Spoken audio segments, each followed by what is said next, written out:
오늘 본문에서는 제단과 성막의 뜰에 관하여 기록을 하고 있습니다.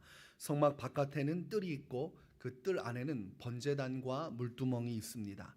번제단은 성막처럼 정사각형의 형태를 취하고 있습니다.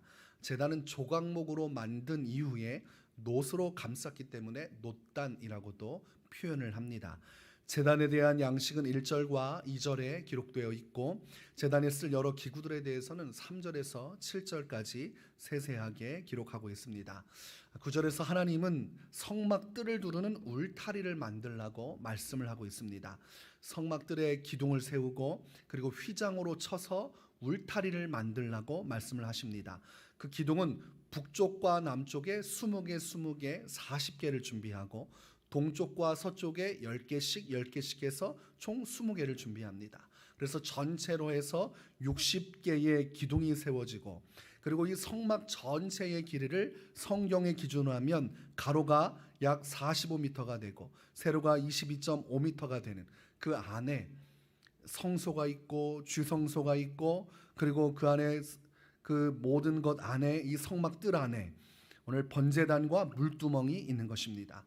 오늘 본문 16절을 보니까 새 번역에서는 동쪽 울타리의 정문이라고 표현을 하고 있는데 성막 뜰 안에 들어갈 수 있는 문이 동쪽에 만들어져 있는 것입니다.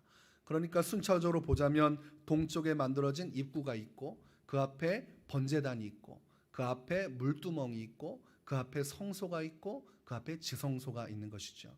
그렇게 해서 이 성막과 그 앞에 있는 뜰과 함께 해서 이 온전한 모양을 갖추고 그곳에서 주님을 섬기고 주님의 임재를 기리는 역사를 행하게 되는 것입니다. 오늘 본문에서 우리가 주목해야 할 것은 등불이라는 단어입니다. 20절과 21절에 이렇게 기록을 하고 있습니다. 너는 또 이스라엘 자손에게 명령하여 감나무로 짠 순수한 기름을 등불을 위하여 내게로 가져오게 하고 끊이지 않게 등불을 켜되 아론과 그의 아들들로 회막 안 증거궤 앞 휘장 밖에서 저녁부터 아침까지 항상 여호와 앞에 그 등불을 보살피게 하라. 이는 이스라엘 자손이 대대로 지킬 규례이니라 라고 말씀을 하고 있습니다. 이 등불을 켜야 되는데 이 등불에는 감람유가 들어갑니다. 이 감람유가 들어가서 불이 켜져야 되는데 이 등불은 절대로 꺼져서는 안 됩니다. 등불이 꺼지지 않기 위해서는 한 가지 방법밖에 없습니다. 기름을 계속해서 아침과 저녁 꺼지지 않도록 살피고 보살피고 확인하고 또 확인하고 채워넣고 또 채워넣는 일들을 반복적으로 해야 됩니다. 귀찮다고 안 하거나 한 번에 다 들이밀어 놓고 언젠가 한 번 둘러보면 큰일 나는 것이죠. 계속 수시로 일정하게 공급을 해줘야 됩니다. 요한계시록 21장 23절을 보면 등불에 대한 표현이 나오는데 그 성은 해나 달의 비침이 쓸데없으니 이는 하나님의 영광이 비치고 어린 양이 그 등불이 되심이라 이렇게 말씀을 하고 있습니다. 성막에서 절대로 꺼지지 않아야 할 등불이 있듯이 천성에 가면 천국에 가면 등불이 있는데 꺼지지 않는 등불이 바로 예수 그리스도다 이렇게 표현을 하고 있는 것이죠. 마태복음 25장에 보면 신랑을 기다리는 10처녀가 나옵니다. 이들은 미련한 자와 슬기로운 자들로 나뉘어지게 됩니다. 마태복음 25장 8절에 보니까 미련한 자들이 슬기 있는 자들에게 이르되 우리 등불이 꺼져가니 너희 기름을 좀 나눠달라거늘 이렇게 말하고 있습니다. 이 신랑은 다시 오실 예수 그리스도 재림의 때를 이야기하고 있어요. 그들은 등불을 가지고 있었습니다. 미련한 자든 슬기로운 자든 다 등불을 가지고 있었는데 이들의 등불 가지고 있는 것은 똑같은데 차이점이 무엇이냐면 기름이 채워져 있느냐 채워져 있지 않느냐 이게 달랐습니다. 등불은 다 들고 있어요. 이들 10명 모두 예수 그리스도를 알고 있고 믿음의 길로 들어서 있는 사람들임을 알 수 있습니다.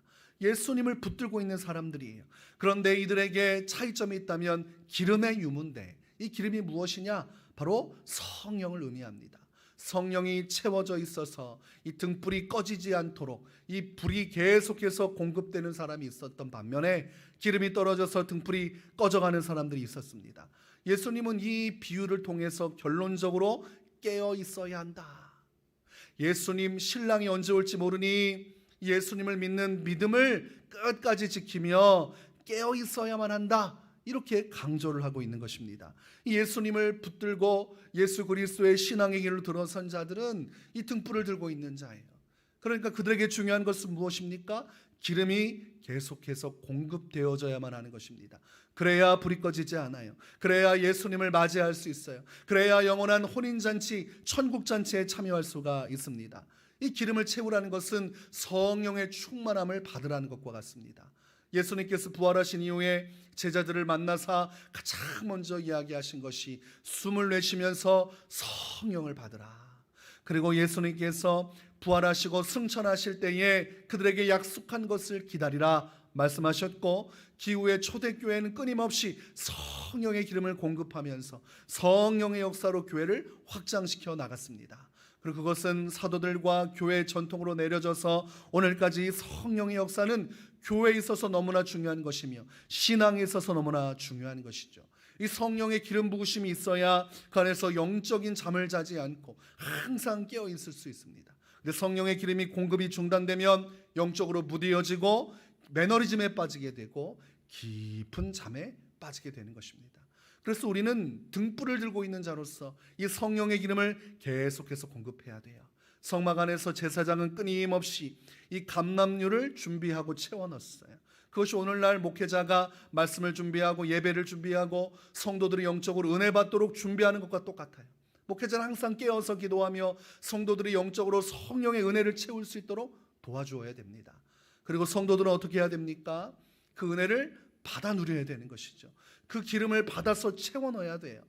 기름을 채워 넣지 않으면, 이 기름을 공급받을 수 있는 장소로 가서 그 은혜를 놓지 않으면 결과적으로 등불은 꺼지게 되어 있습니다. 얼마 전에 차량을 운전하다가 기름이 떨어졌다는 표시가 나왔습니다. 제때 딱 집어넣으면 좋은데 내일 넣어도 되지 않겠나, 내일 스케줄 바쁘지 않으니까 넣자. 그리고 하루가 지났어요. 그런데 바쁜 일이 생겼습니다. 그때 못 집어넣고 또 차를 운행을 했습니다. 그런 다음날 보니까 큰일 났습니다. 새벽 예배 마치고 나니까 기름이 거의 다 떨어져가지고 5km 정도 갈까 말까 한 상태예요.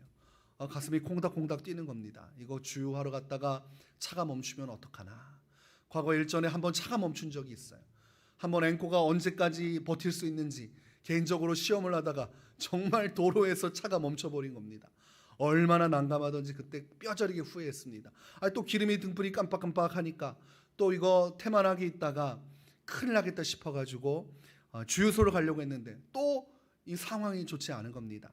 그래서 주유소를 가기 위해서 여분의 기름이 더 필요하겠다 싶어서 보험회사에 전화해서 이 차량 서비스가 있지 않습니까? 기름을 넣어주는, 몇 회 더 남아있기 때문에 그걸 불렀습니다. 그래서 기름을 한 통 정도 집어넣으니까 아주 조금 올라갔어요. 그런데 보니까 주유소는 넉넉히 갔다 올 정도가 되었습니다. 그래서 겨우 그 기름 채워가지고 주유소에 갔다 오는데, 주유소에 들어가지고 기름을 콸콸콸 집어넣으니까 게이지가 쭉쭉쭉 올라가는 거예요. 이 기름이 떨어지는 특징이 뭐냐면 차 소리가 힘이 없어지고, 이 엑셀을 밟아도 훅 하고 가는 것이 아니라 한참 만에 속도가 올라가는 그런 현상들이 있습니다. 근데 기름을 집어넣으면 쭉쭉쭉 차가 나가고 아주 시원시원하게 나갑니다. 이 기름 가득 채우고 나니까 이 차가 새 힘을 얻었어요. 그리고 가야 할 목적지로 가고 언제든지 어디도 갈 수 있고 아무런 위기가 없이 참 모든 것들을 감당할 수 있는 힘을 얻게 된 것이죠. 전 그러면서 그때 퍼뜩하고 성령의 은혜가 이와 같구나. 나중에 집어넣어야지. 그래서 내가 원하는 타이밍에 집어넣어서 큰 무리 없이 또 차를 가게 하듯이 할 수 있다고 생각하지만, 그러다가 기름 못 채워넣었다가 앵꼬 나고 차 주저앉으면 고생하게 됩니다. 다들 신앙생활하면서 똑같이 생활해요. 빨간불이 반짝반짝하고 성령 은혜를 채워야 되는데 이걸 미루다 보니까 영적으로 침체되어지고 영적으로 깊은 수렁으로 빠지는 성도들이 굉장히 많습니다. 이 관점으로 보다 보니까 또 다른 한 가지가 또 묵상이 됐어요. 핸드폰 충전의 원리가 떠올랐습니다. 핸드폰도 바쁘다고 충전기 꽂지 않으면 이 게이지가 쭉쭉쭉 따라서 나중에 1%가 되면 꺼질락 말락해요. 그때 중요한 전화가 오면 심장이 두근두근 되죠. 이거 전화 다 끊어지면 해명할 방법이 없잖아요. 그럴 때 후회하죠. 어젯밤 자기 전에 꽂아둘 걸. 꽂아둬가서 100% 충전해놨으면 오늘 하루 종일 써도 문제가 없을 텐데. 이것이 똑같습니다. 성령의 은혜를 우리가 채워야, 그래서 영적인 일을 하고 사명을 감당하고 세상을 살아가고 믿음으로 예수님 바라보면서 천성을 향해 나가는데, 영적으로 공급이 되지 않으면 이 세상 걱정과 근심에 시달리고 그 안에서 영적으로 깊은 잠에 자게 돼요. 그러면 현상이 나타나는데 자꾸 마음속에 허망한 마음이 들고 인생의 기쁨이 사라지고, 그러면서 감사가 사라지고 기도가 사라지고 마음속에 무엇이 남나면 평안은 사라지고 초조함과 두려운 마음이 가득하게 됩니다. 그러니까 근심 걱정을 하게 돼요. 그래서 예수님은 그것이 세상 염려 재물의 유혹에 빠져서 덫과 같이 예수님의 날이 그렇게 너에게 돌아오게 될 것이다, 그렇게 표현을 하셨습니다. 영적으로 기름이 바닥나 버리면 그런 아주 초조하고 두렵고 불안한 상태가 계속됩니다. 차가 아주 시동이 꺼질락 말락하는 것처럼 그렇게 살아가요. 그러면 뭘 깨달아야 됩니까? 내가 성령의 기름을 채워야겠구나. 빨리 정신 차리고 앞으로 기름이 떨어지기 전에 날마다 채워서 언제라도 부족함이 없이 해야겠구나. 이걸 깨달아야 되는 것입니다. 오늘 성막 안에 이 등불이 꺼지지 않도록 감람유를 계속 하나님께서 공급하고 제사장은 이 사명을 감당해야 된다라고 말씀하신 것처럼 오늘날 교회는, 성도는 이 은혜를 향하여서 계속 나가야 됩니다. 내가 있어야 할 곳은 영적인 주유소, 영적으로 충전할 수 있는 곳, 예배의 자리, 은혜의 자리, 기도의 자리, 찬양의 자리, 말씀의 자리입니다. 이거 우습게 여기고 나중에 충전하자, 또는 충전하지 않아도 신앙생활 내가 예수 만난 적 그 한때의 경험을 가지고 할 수 있지 않은가 라고 말하겠지만 반드시 고갈됩니다.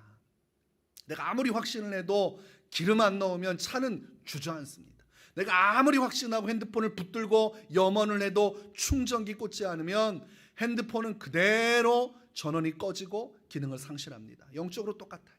내가 아무리 스스로 확신하고 괜찮다 해도 영적으로 공급받지 않으면 사람의 영혼은 메말라가고 신앙은 무너지기 시작하고 세속화되고, 그리고 죄악의 마음이 들끓어서 성령으로 다스리지 않는 이 죄악이 그 사람을 잡아먹게 되어 있습니다.